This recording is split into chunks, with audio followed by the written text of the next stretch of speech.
everyone. I'm Katrina Asay, your 30th District Representative. Thank you for joining me on Legislative Update. Today is the 36th day of the regular session, which means the session is more than half done, unless we end up needing additional days. If further time is added, the governor must call a special session of up to 30 days. We had several special sessions in 2011. So far, we have not been given any signals that a special session is likely. However, we have not begun to truly tackle the biggest problem, the state budget. I do know, however, that a lot of work on the budget is being done behind the scenes. At this rate, it is possible that we will have another special session this year. I will keep you posted on the likelihood of a special session. As I mentioned previously, House Policy and Fiscal Committee deadlines passed, and the majority of the work we are now doing is on the floor. Tuesday through Friday of last week, we were on the floor voting all day and late into the evening. We also spent Saturday in the House chamber. This process can be very intense and time-consuming, but it is crucial to the legislative process. The cutoff to get bills out of the House and over to the Senate is 5 o'clock Tuesday, Valentine's Day. Key amendments can be added while on the floor that can transform an entire bill. Minds can be changed by the heartfelt speeches given on the floor, and sometimes this causes votes to be cast differently. I urge you to tune into TVW at tvw.org. There you can see some of the engaging debates and speeches given by your state representatives.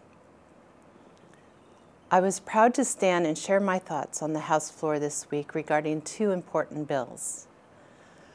The first bill is one I have shared with you before, House Bill 2354. This legislation could greatly reduce the multitude of car thefts in our communities. The goal is to allow law enforcement more time to investigate auto theft by extending the statute of limitations from 3 years to 6 years. I'm happy to report that my bill was voted off the House floor in a unanimous vote. Now it is headed for a hearing in the Senate Judiciary Committee, where it has been referred. The second bill, House Bill 2692, would increase the fines for someone who is convicted of soliciting a prostitute. It also helps rehabilitate both the victims and the first-time perpetrators of this crime.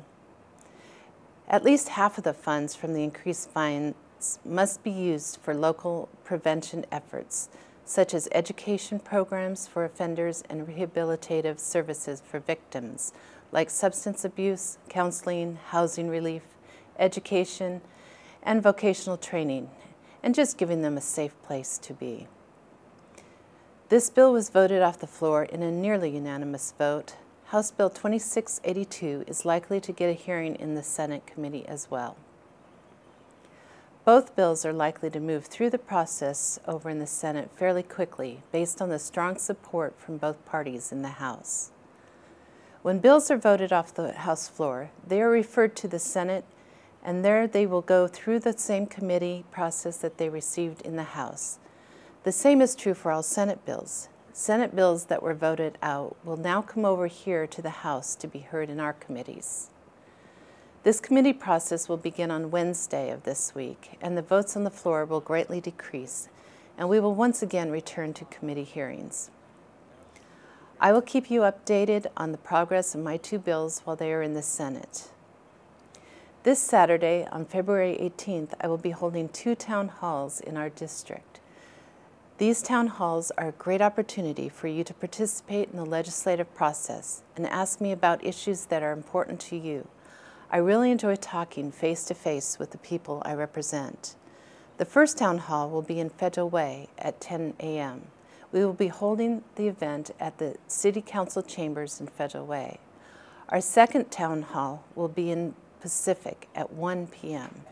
This town hall will be held in the Pacific City Council Chambers also. I hope to see a great turnout and urge your participation. You can ask questions about what is going on in Olympia and give me feedback about what you think should be happening. I'm looking forward to hearing from you. As always, I urge you to contact me with any questions or comments you may have. including any questions about the upcoming town halls. I can be reached at the number and email address on the bottom of the screen. I always enjoy hearing from you, and I am looking forward to meeting you in person. Again, thank you for joining me on Legislative Update. I'm your State Representative, Katrina Asay.